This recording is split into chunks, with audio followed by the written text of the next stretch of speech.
Good morning 10 class. बेटा ये आपकी आज की वर्कशीट है, वर्कशीट नंबर 78।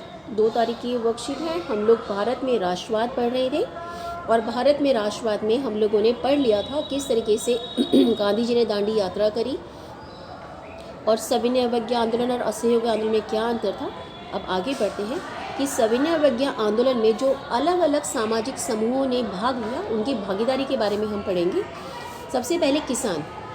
गांव में संपन्न किसान समुदाय जैसे गुजरात के पाटीदार, उत्तर प्रदेश के जाट ये आंदोलन में सक्रिय थे।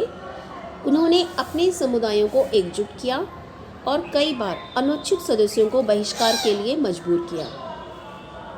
मतलब इन लोगों ने जो गुजरात के पाटीदार किसान हैं, उत्तर प्रदेश के जाट हैं, इन्होंने बहुत ही सक्रिय तौर पर भाग लिया, किसानों को एकजुट किया और जो लोग इस आंदोलन में भाग नहीं लेना चाहते थे उनको भी इसमें शामिल करने के लिए मजबूर किया। उनके लिए स्वराज की लड़ाई, अब कहाँ आपको एक बात बताया था कि सबके लिए स्वराज का अर्थ अलग था, वही बात यहाँ पर है। उनके लिए स्वराज की लड़ाई भारी लगान के खिलाफ थी। दूसरी तरफ गरीब किसान चाहते थे कि जमींदारों को जो भाड़ा चुकाना था उसे माफ़ कर दिया जाए। उन्होंने कई रेडिकल आंदोलनों में हिस्सा लिया जिसका नेतृत्व अक्सर समाजवादियों और कम्युनिस्टों के हाथ में था। तो यहाँ पर हमने देखा कि किसानों ने, छोटे किसान और बड़े किसानों ने किस वजह से भाग लिया था। आगे देखिए, व्यवसायी वर्ग और श्रमिक वर्ग।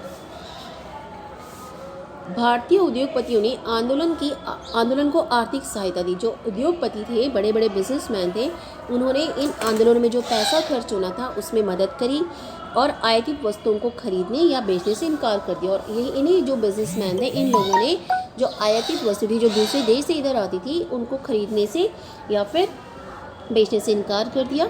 ज़्यादातर व्यवसायी स्वराज को एक ऐसे युग के रूप में देखते थे जहां कारोबार पर औपनिवेशिक पाबंदियां नहीं होंगी। अब जो ये व्यवसायी वर्ग था ये स्वराज को कैसे देखता था कि स्वराज आएगा तो क्या होगा। इनका नज़रिया था कि जब स्वराज आएगा तो कारोबार पर औपनिवेशिक पाबंदियां नहीं होंगी और व्यापार और उद्योग बिना किसी प्रतिबंध के फलेंगे फूलेंगे।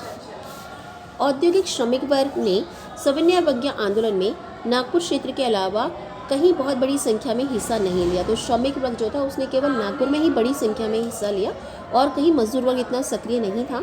लेकिन कुछ मजदूरों ने आंदोलन में हिस्सा लिया।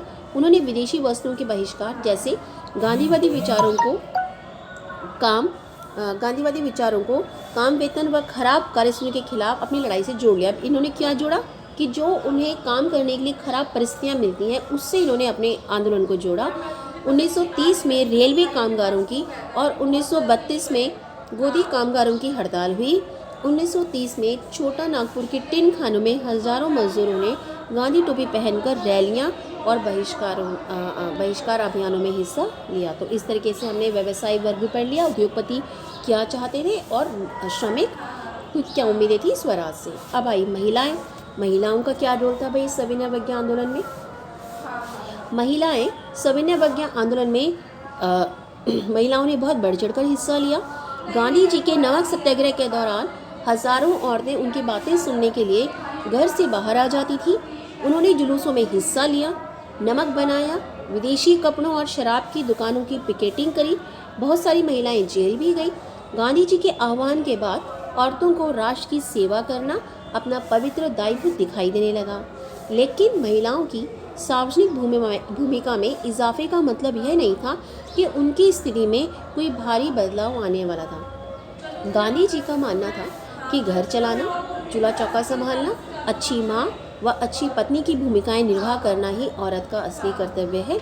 इसलिए जो लंबे समय तक कांग्रेस संगठन में किसी भी महत्वपूर्ण पद पर औरतों को जगह देने से हिचकिचाती रही, क्योंकि बेशक औरतों ने हिस्सा लिया था लेकिन फिर भी गांधी जी का मानना था कि ये जो घर की चीज़ें हैं ये निर्वाह करना उनकी असली कर्तव्य यही है। इसलिए कांग्रेस ने औरतों को कोई भी महत्वपूर्ण जगह देने से हिचकिचाती रही और कांग्रेस को उनकी प्रतीकात्मक उपस्थिति ही दिलचस्पी थी। मतलब कांग्रेस को लगता था कि इनका सिर्फ थोड़ा ही शामिल होना जो है वो बहुत है, बाकी असली कर्तव्य उनका घर पर ही है।